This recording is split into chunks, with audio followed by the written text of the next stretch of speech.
and welcome to this week's episode of the Montpelier Happy Hour here on WBEW 107.7 LP Brattleboro, your community radio station. I am your host, Olga Peters, and this is the show where we talk about how everything in Montpelier shakes out for the rest of us. And for our YouTube listeners, I am out of power where I live, so I am bunking down for the show with Emily. And I don't know, Emily, I feel like we should be doing jazz hands or something. I do, and I don't know, do I look at the computer? Do I look at you? It feels very fun. And I think pre-pandemic, we recorded in person at the radio station, maybe only 3 times or so. Oh, actually a lot more than that. Yeah. Okay. But we were sitting across from each other, so it's still, and no one would see our jazz hands because, you know, we didn't do radio. The video then. But so even for audio listeners, everything feels both more fumbly and more fun today. It's because Olga and I are both here in the real life, joined by Nader Hashim. So glad you can join us, Nader. Yeah, thank you for having me. I appreciate it. So folks, if you're not familiar with Nader, he is a former Windham County representative, as well as a former Vermont State Trooper. And you're also, are you still reading the law? Yes, still doing it. All the laws, every single one. And again, for folks who don't know, in Vermont, you are allowed to study law by apprenticing with another lawyer rather than going straight to law school, which is the route you're taking. Is that correct, Nader? Yes, it is. So it's a long process. So there's a lot of juggling and a lot of job shadowing that has to happen. So yeah, fingers crossed. You know, a lot of studying is on my schedule in the relatively near future. So yeah. Do you have a focus of the law yet, or I'd like to be focused. Well, I am focused on civil rights primarily. Yeah. Oh well, that's going to be a neat conversation down the road when you finish your apprenticeship. Yes, it will be. So the other thing people may not know about Nader, if you've been living under a rock, is that he is also campaigning to become one of Windham County's 2 state senators to the state house. And I want to ask you, Nader, and this is a question I've been asking all the candidates. You know, there are so many ways we can serve our communities. And for you, you've taken the path of public service and elected public service. And I'm curious why that path of all the paths. Why the path of public service in general? Elected public service specifically.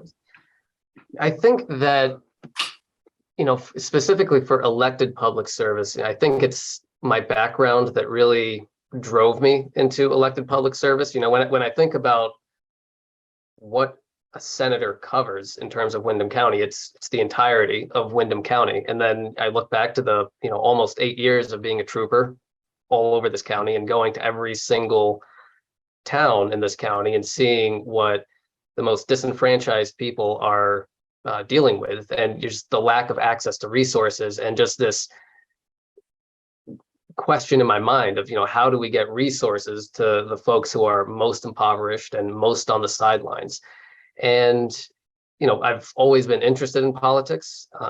My family has always been involved in politics. And, you know, when the opportunity came to run for state rep a number of years ago, I was like, hey, that seems like a great idea.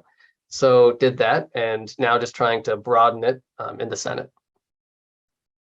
Okay. And, you know, we're going to talk a little bit about criminal justice today for our policy deep dive.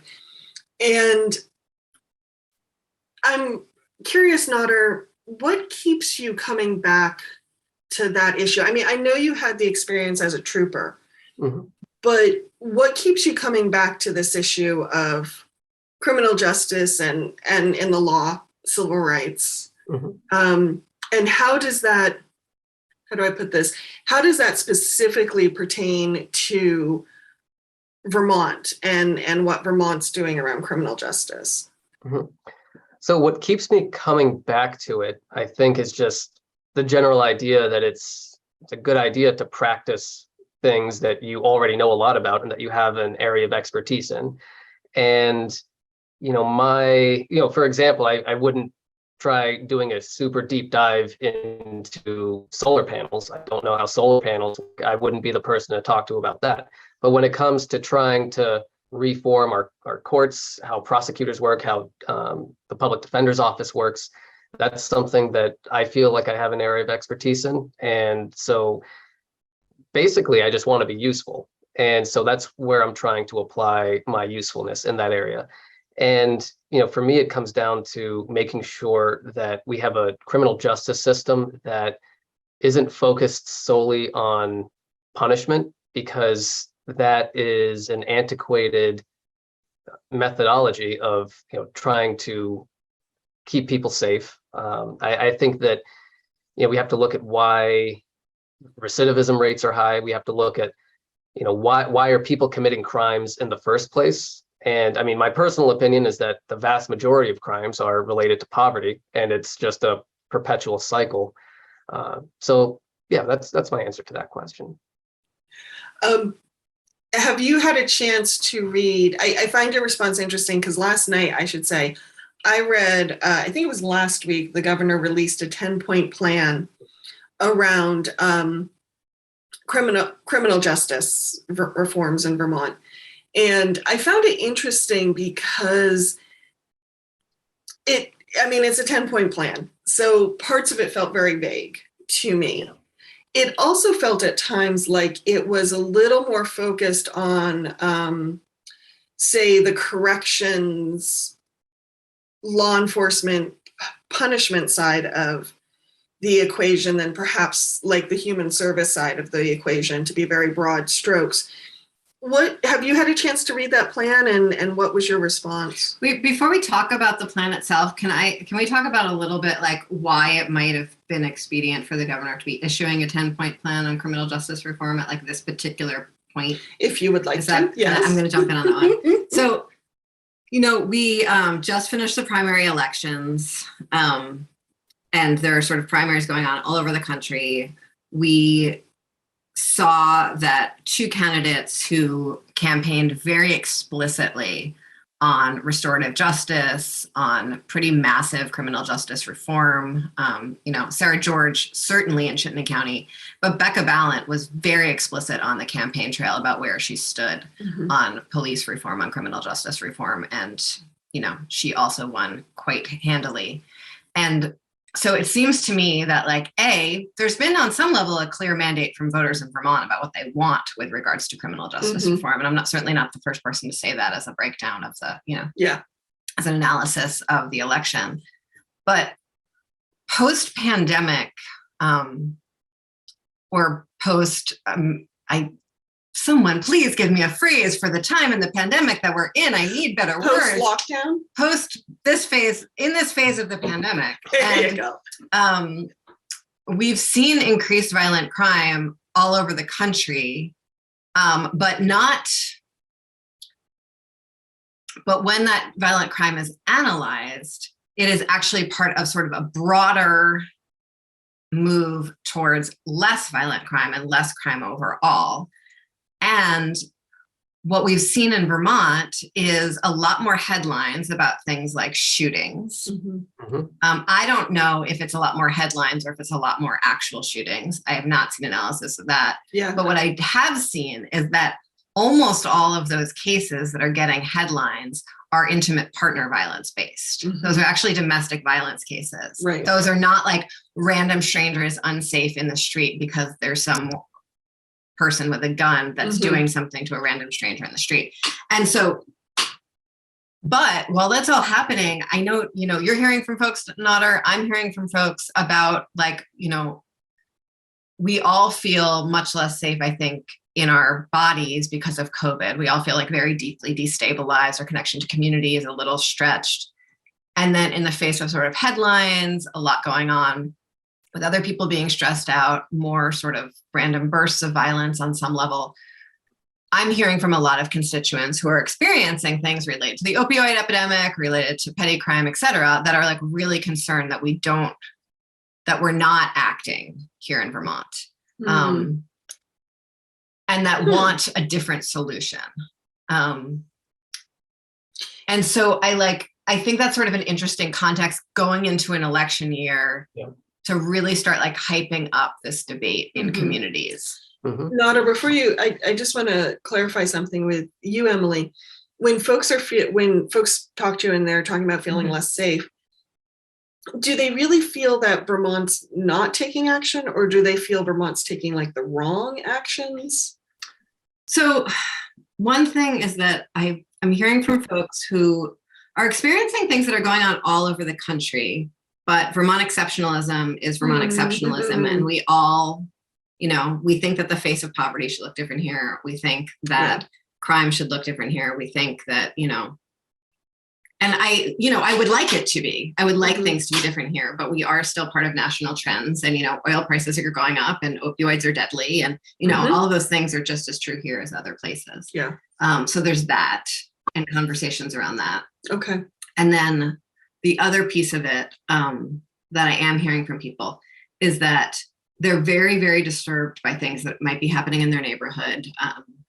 Drug deals in a house regularly with a sort of a very long investigation timeline, but they don't necessarily want the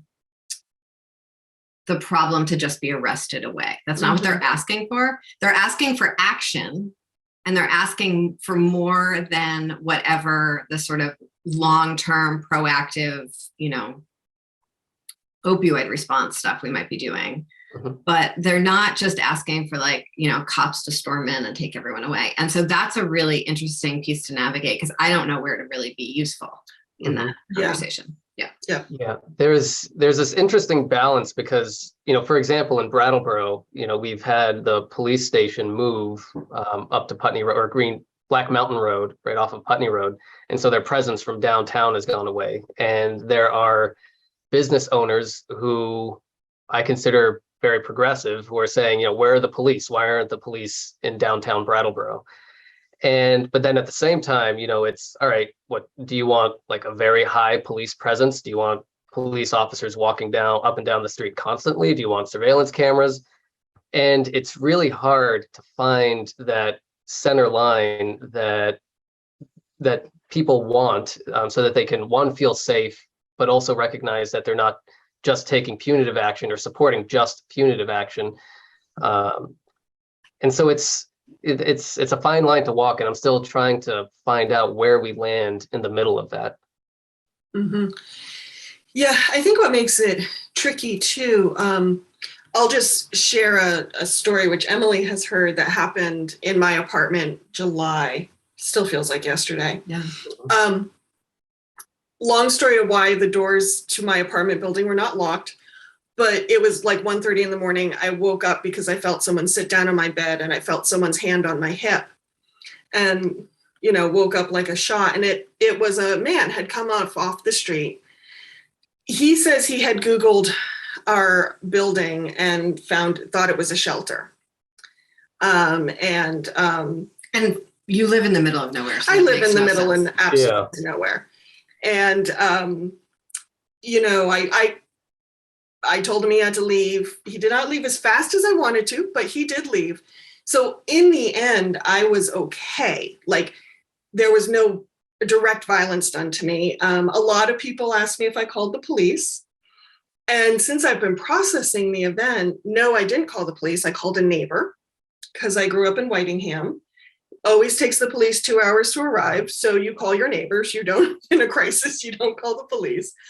And my neighbor came over and made sure the person left. But what was interesting, the other thing I'm processing is in that situation, at least for me personally, and I'm still a little left feeling unsafe. Oh, yeah. From this situation, because I was sound asleep and completely vulnerable. And this person came into my apartment without my consent. It's a totally terrifying thing. It was terrifying. It's traumatizing. Yes, thank you. I'm still a little like, woohoo. But what's interesting as I'm moving away from the incident and people again say, didn't you call the police? I don't think the police could have done anything. Because what was really shook was my sense of safety in my apartment. For me personally, I don't see what law enforcement could do to make that better. Do you know what I mean? To make your sense of safety better? Yeah, to return my sense of safety. You know, that is something, at least for me, I think I'm going to have to rebuild. So I'm just putting that out there because I want to acknowledge that when we experience these type of situations where our sense of safety has been harmed, that I think in some ways is a whole different process from whether or not we're arresting people for loitering or we're arresting people for XYZ. So I'm just putting that out there. I don't know. What's your thought? That's a story that I've heard, not that precise story, but well, first off, I want to say I'm very sorry that happened to you. That's traumatizing. Thank you. But, you know, I've, in past burglaries that I've investigated, you know, one of the common things that I heard was that people felt like their safety and their space, you know, their private space, their home was just violated, and that they didn't know if they'd ever be able to feel safe again in a place that they've always felt safe. And, you know, even if you arrest the person, even if you solve the case, that person's sense of safety is still going to be forever changed. And, you know, actually something, a burglary happened to me actually when I was a teenager. My family and I, we went away for a couple of weeks on a vacation. I was probably 15 years old. We came back. They broke into our little house. They stole the microwave, a bike, and ice cream for some reason. And it was, it totally changed my perspective on how safe my home really is. Because yeah, the cops can respond. They might get there in 10 minutes. They might get there in 2 hours, depending on where you live, but it'll never take away what happened to you.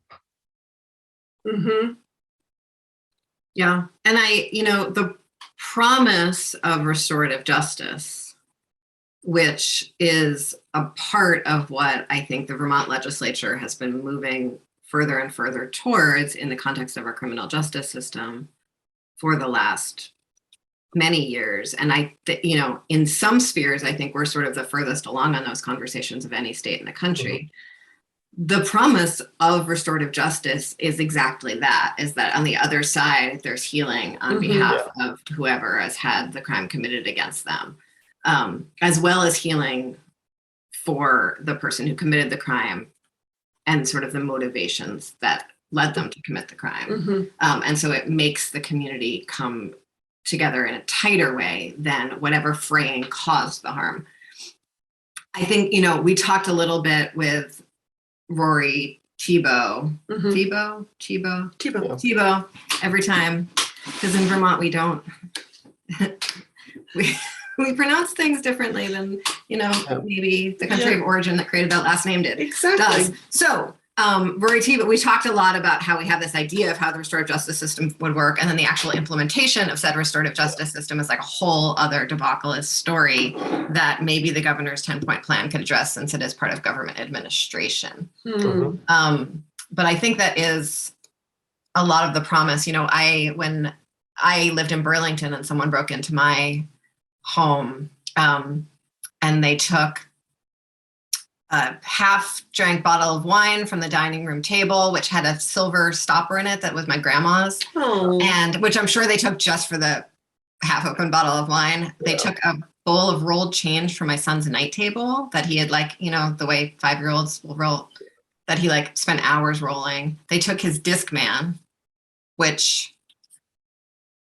this was 10 years ago. It was a fairly outdated piece of technology then.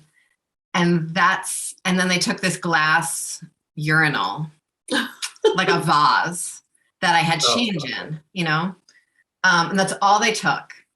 So nothing, I think maybe it was $20 worth of resources. All things, my son was sleeping when they took that stuff from next to his head. And Jeez.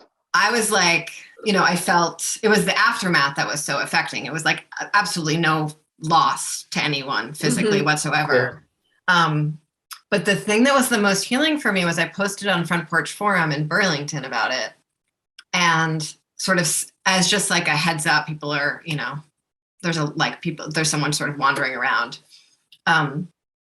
and mentioned the glass urinal. And my neighbor, for some reason, had one and gave it to me. The one that the person had taken, they'd actually smashed on the street in order to get the change out of, and we saw the glass from it. And that act of like a neighbor sort of like reaching out and closing a circle with me around this activity was by far much more healing than, you know, getting a dog or the police coming or anything that happened with this person. And it was like that closing of the circle that was really powerful for me. So sorry, back to the 10-point plan now that we've talked about justice in the community. So back to the 10-point plan, you know, I think there were parts of it that I think were a little vague, and parts of it that seemed kind of redundant, to be honest. There were some parts that I also liked. You know, we'll look at the first point, for example, you know, prioritize VSP mutual aid. And, you know, that's talking about 24 hours a day, 7 days a week, you know, VSP supporting local law enforcement.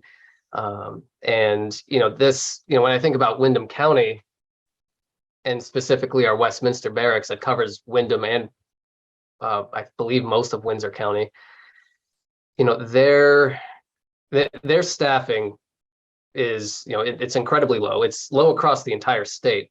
But, you know, having, you know, troopers are already responding to other local municipalities to cover where there are staffing shortages in those local police departments. So Springfield is a prime example, and you know, it creates, to put it simply, it creates a lot of extra work for troopers who are already significantly overworked and understaffed, and it creates this sort of feedback loop because, you know, you reach this certain stress threshold where your quality of work starts to degrade, and you start saying, you know, I've been a trooper for 1 or 2 years, I'm getting a job somewhere else. And even the folks who have, you know, 7 to 10 years on, they're starting to say, there are some who are starting to say this just isn't worth it anymore. And so it just creates sort of perpetual feedback loop.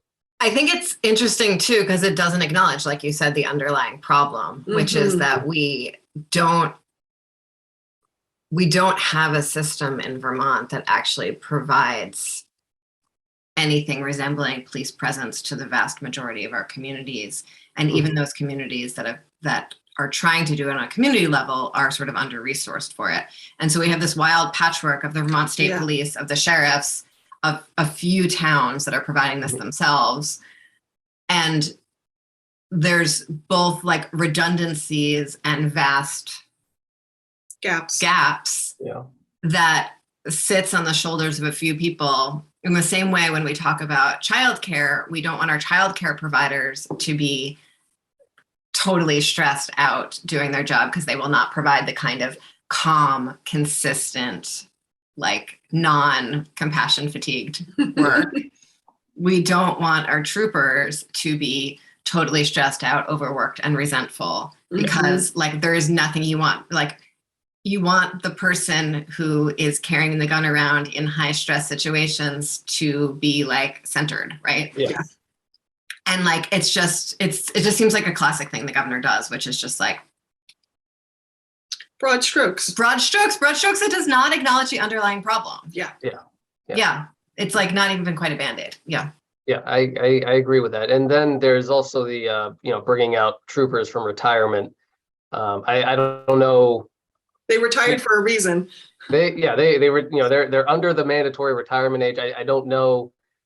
I mean, unless they really have that drive, or they're really, really bored in retirement and they want to go back to, you know, sleep deprivation and violence, then, you know, I don't know. But and I think that, you know, the next point that I wanted to talk about was a bit further down, working with the backlog of cases. You know, there are, you know, I'm still getting emails about cases that I worked on in 2017 that still haven't been resolved.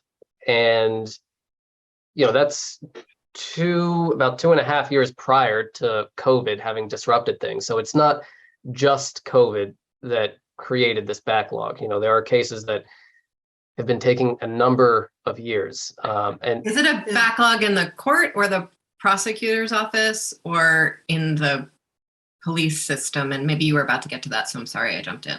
yeah, I mean, I would say it's a collection of, the court and scheduling and, court availability, because you can only have so many trial cases on the calendar for. Oh dear. Looks like he's singing. And the Defender General's office.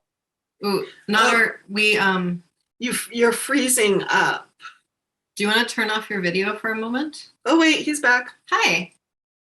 Uh-oh. Okay. You made a really Sorry. good case while you're Sometimes that happens. Oh, really? It's okay. Let's just, Okay. Great. you were explaining the reason for the backlog. Yeah, and you got as far as you can only have so many trial cases on the court calendar. Yep.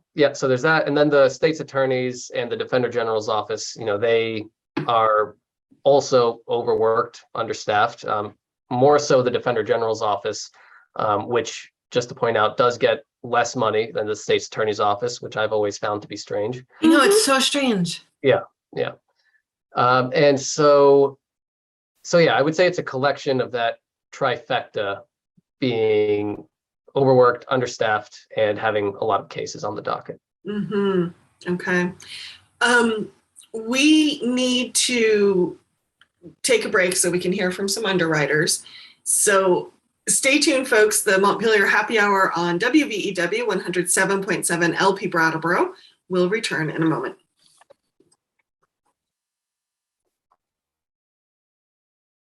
Welcome back to the second half of the Montpelier Happy Hour here on WVEW 107.7 LP Brattleboro, your community radio station. I'm your host, Olga Peters, and I'm speaking with regular contributor Emily Kornheiser from her office in West Brattleboro, which is a lot of fun, as well as Nader Hashim, who is a candidate for the Vermont State Senate, specifically for Windham County. Hey, Emily. Yes, Olga. What do we need to remind folks of? Well, Olga, the views and opinions expressed here on the Montpelier Happy Hour are those of the host and the guests, not the station, not the platform, nor their employers, nor each other, just the people who say the things. So, Nader, are you ready to say some more things? I'm ready to say some more things. So before the break, we were talking about, we talked about a lot of things, but we were talking about the governor's 10-point plan around criminal justice reform. But a thought that came to me, we also talked about all three of us having experienced some kind of home invasion, which I just found very interesting. And it got me thinking about folks' response right now in Vermont to crime in general. And I think you had used the phrase, Emily, Vermont exceptionalism. But I also want to add that I think in Vermont, we've gotten really spoiled because for a long, long time, and I think in some ways still true, a lot of things like poverty and crime were kind of hidden. They happened in the backwoods. They happened behind closed doors, like domestic violence situations. And sometimes I wonder, too, if we're just seeing it more. And people are like, no, it's not supposed to be here. Can't happen here. Can't happen now. And that brought me back to the governor talking about how in this 10-point plan about data and data-driven solutions. And I wanted to ask you, Nader, with your experience as a Vermont State Trooper, would data help? Are we missing? Like, do we need data to make better decisions? Like, what's your response to that? Yes, I do think we need data to make better decisions. But, one thing that got frustrating at times is when the only solution was to just get more data. And, and I think maybe part of that frustration comes just from, any legislator's desire to get something done, because, that's your responsibility. You have constituents saying, hey, do something about this. You don't want to come back and say, okay, we're going to get some numbers. And, a year from now, when the next session happens and we have those numbers, then we'll do something. People want action. But data does play a role. You do have to get data. but it's again trying to find that balance between, all right, how much data do we need versus what actions can we take right now? And I think we need data to create accountable government systems. And I Yep. think we need that across state government, including the criminal justice system. But again, that's different from reforming or changing or acting on a system. That's like, it's a parallel process, and one should not ever be thought of as a substitute for the other. Yes, Totally agree with you. yeah, thank you. I think, and the other thing that I wanted to also add is that, but before this conversation that we're having, I was looking at data collection as it relates to the Department of Corrections. And, we are lacking in how in-depth our data is and how up-to-date it is, which really hinders the ability to address things like racial disparities, which still exist in our corrections and criminal justice system. So I guess, the governor has a 10-point plan. We've talked about restorative justice. We've talked about healing. We've talked about, burnout from troopers. What is the legislature's actual role in any of this? So I would like the legislature's role to make the governance and to make the administration of so much of what we do more accountable and actually like more in keeping with the intent of statute, like our entire restorative justice system. But that's not really like in Vermont, that's really not what the legislature does, right? Maybe if we had a full-time legislature with like a whole accountability arm, sure, but that's not what we do. And so like, what is the next step for legislative action to actually make a difference on any of the things that you're interested in moving forward? I think that, the next step in taking action for when it comes to criminal justice reform, I think it requires taking a step back and looking at and not being reactive and taking a longer term approach and thinking of, all right, how do we prevent these crimes from happening in the first place? I think that, I'm going to share a quick anecdote. One of the bills that I introduced when I was a state rep, it was a small change to the trespass law. And you mean the car break-in one? Yes. Oh, yes. So, my opinion is that a person's vehicle, if you're entering someone else's vehicle, you shouldn't be allowed to do that. And the amount of support I got from people who were victims of this was very loud and just very, there was a lot of support for it. But then, the other side of it is, all right, yes, it makes it illegal, but how do we prevent it from happening in the first place? Yes, this person entered your car. They know that stealing money from you or stealing whatever trinkets you have in your car is illegal. But is making it a crime going to stop it from happening, or are they just going to find different ways to do that? So instead, it's very possible that the person who did it thought it was a crime to trespass into your car and did it anyway, right? Like, I don't know that many people know the, exact detail, like the standard person who's checking for unlocked cars in order to open cars and, scramble around for change and CDs is not someone who might know, like, the fact that Vermont has this very strange lack of trespassing on cars, right? And so, and then again, it's back to that balance of, people wanting to feel safe and just knowing that, okay, it is illegal. They're doing it anyways, but now I know it's illegal for them to enter my car. And it was just a strange conundrum of, yes, if this law passed, some people would feel better, they'd feel safe, but other people would still be breaking into cars. So how do we stop people from breaking into cars in the first place? Are they living in poverty? Or do they need a car to sleep in so that they don't freeze to death? These are the questions that we should be asking instead of, how do we react now since the crime has already happened? That was a really, I remember that so well, Nader, because, the bill was requested mostly by Brattleboro residents and you were representing Putney and Dummerston. And I felt really caught between a rock and a hard place around moving that bill forward because one, I wasn't on the committee of jurisdiction, so I didn't have actually that much power to do something about it. But two, really feel pretty committed. I want to say spiritually, but that's probably the wrong word, to creating new laws, to creating new, crimes. Yeah. Especially in the context of, things like, I don't think opioids being illegal are keeping people from using opioids, right? I don't I think there's a whole world of criminal justice that I don't think is actually preventing those actions. I think it's just making it harder for the people who are committing those actions to stop doing it. And like, it is sort of weird that it's not trespassing in Vermont, and that, maybe it is just tidying the law, but it does feel like it's moving us in the wrong direction. And so I did keep on coming back to like, wait a minute, how do we actually keep people from getting into people's cars? And what is the answer? Well, I think that, going back to an earlier point that I made, which is that in my opinion, most crime is linked to poverty. I think there's also an element of childhood trauma that can play into that. And I think that trying to have people's basic needs met, it should be the first step.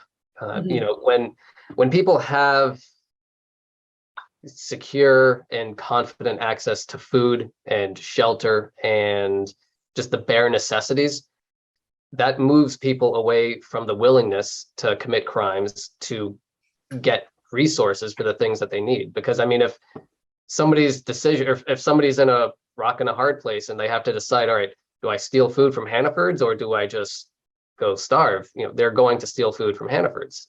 And, is that a moral or ethical problem for that person? In my opinion, no. It just means that they're doing what they need to do to survive for them and their family. So the answer to that very big question is addressing poverty and income inequality. So that's a lot, I know, but that's what I think the answer is. So that's what I think the answer is too. And yet I don't serve on the Human Services Committee. I've been pretty focused since I joined the legislature on serving on the Ways and Means Committee. You also don't serve on the Human Services Committee. And my understanding is you want to sort of return to the Judiciary Committee if you are elected. And so I think that's so interesting that we're both, that there are so many angles on creating a thriving community, all towards this goal of having people be safer and more secure in their homes.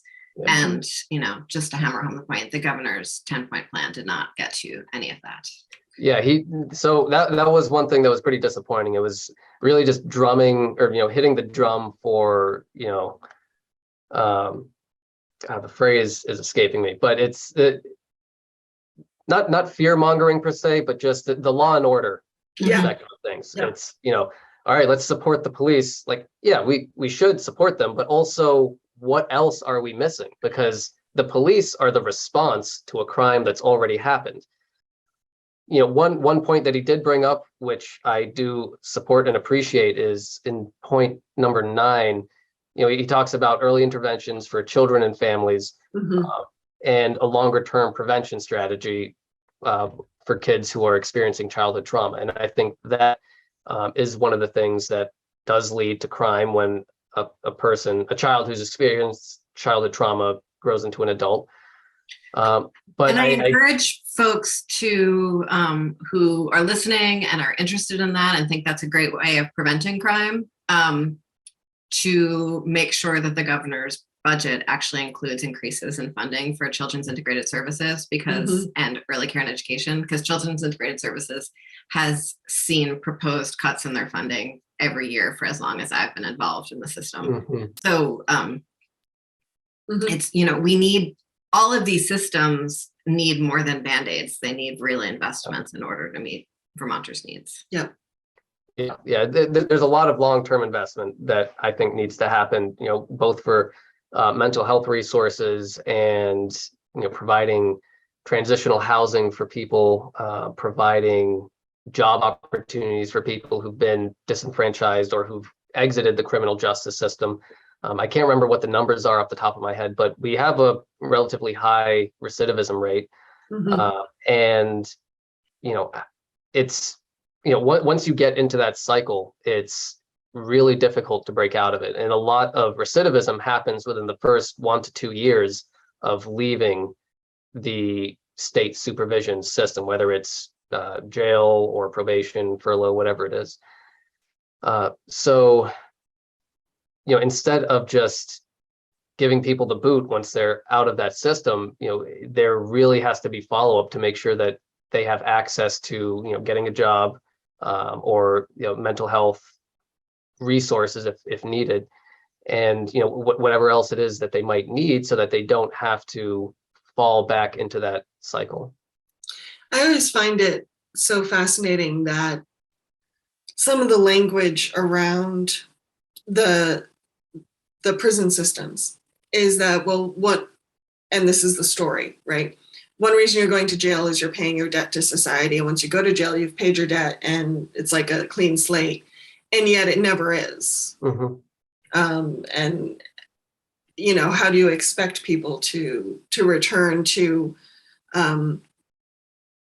communities when they've kind of got that ball and chain around their ankles forever? Mm-hmm. Yeah. Absolutely. Yeah. And sure. the parole process, the probation and parole process is often really, really hard for people to navigate successfully. Mm-hmm. Yeah.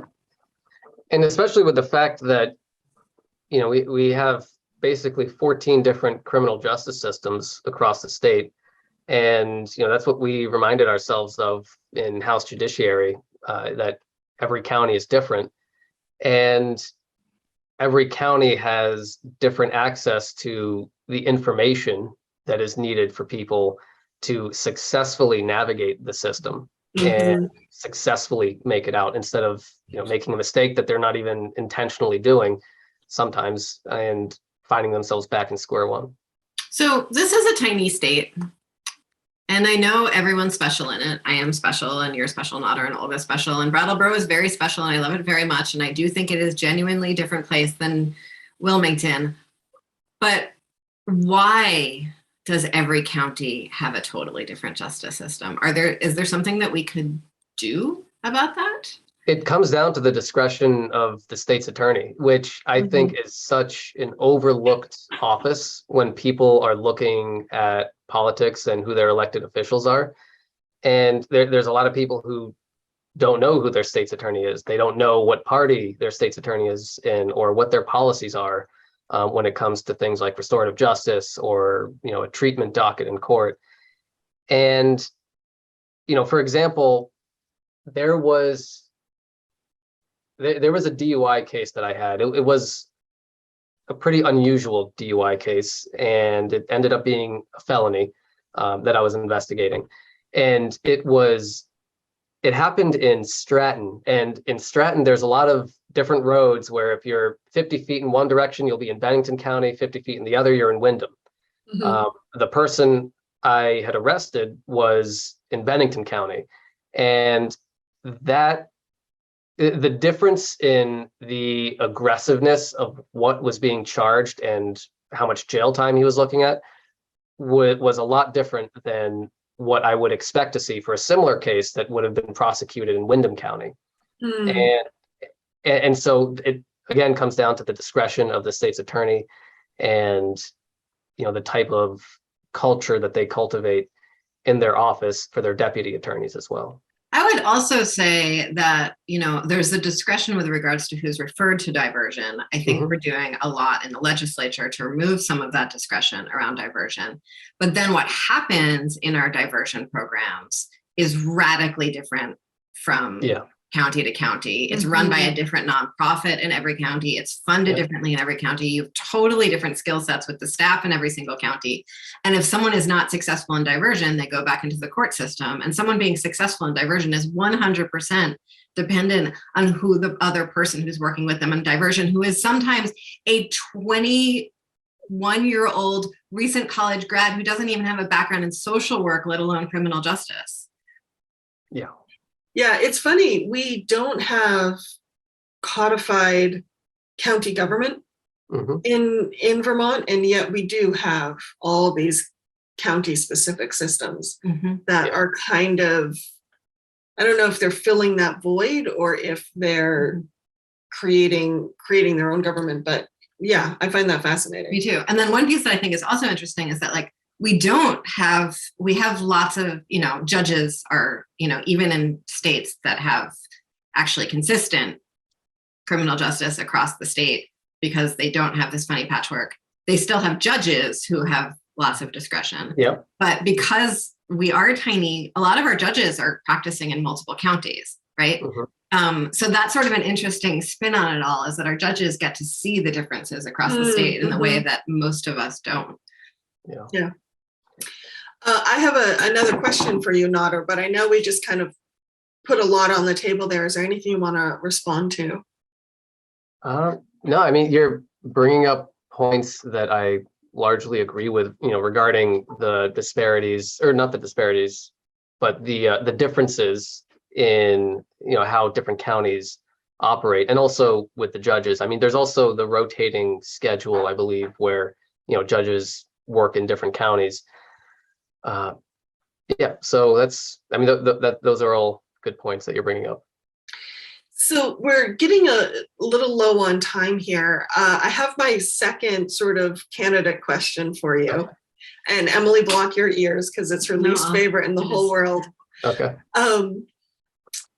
Because it puts people's feet to the fire. I don't think that's why it's terrible. I think it's just like, I don't know. Go on. So ask your question. With the goal in mind to make Vermont a place that works better for everybody. Mhm. If there was one policy that you could enact that you think would make that us move closer to that goal, what would it be? It doesn't have to be in criminal justice. It could be anywhere across the spectrum. One policy. I mean, one specific policy. I think that what I've learned over the last 6 or 7 months is that a lot of it is actually coming down to housing and people's access to just the bare necessities to live life. It's my view is that government should be able to, at the very minimum, provide access to shelter, food, and water. If there are people who are hungry in this country or state, if there are people who are homeless in this state, then that's a failure. So yeah, I think that housing is the number one policy or the number one issue that needs to get addressed. Now, when it comes to a specific policy, I think that revisiting Act 250 is something that we need to do. I think that we need to make it easier to develop in village centers, while also making sure that we preserve green space on the outside of our villages.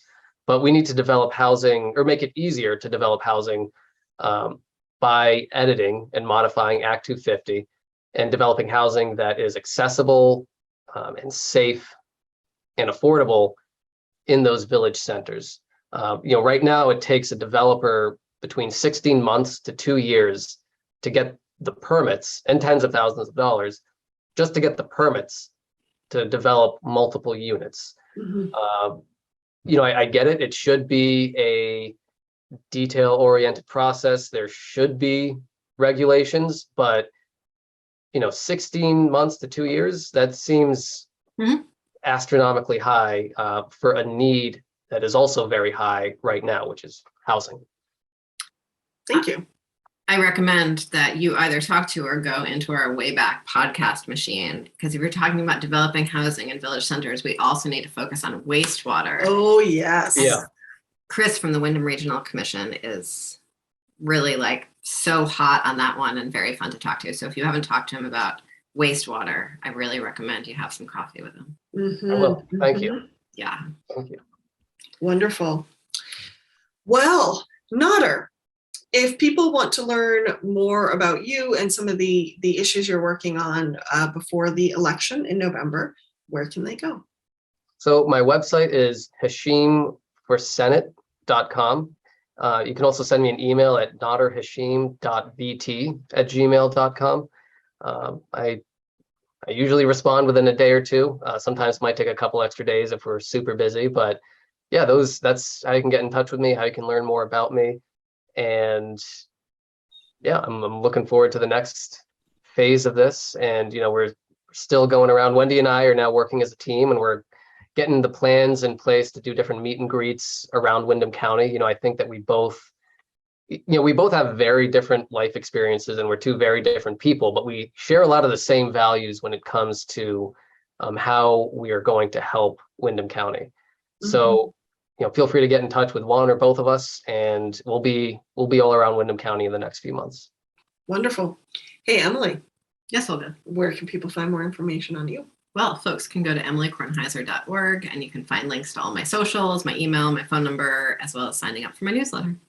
And as always, the Montpelier Happy Hour will air at 2 p.m. on WVEW 107.7 LP Brattleboro, your community radio station. You can also find us on BCTV, Brattleboro Community Television, as well as many PEG stations around the state. Wherever you find your podcasts, our Facebook page, and of course, our Montpelier Happy Hour.captivate.fm page.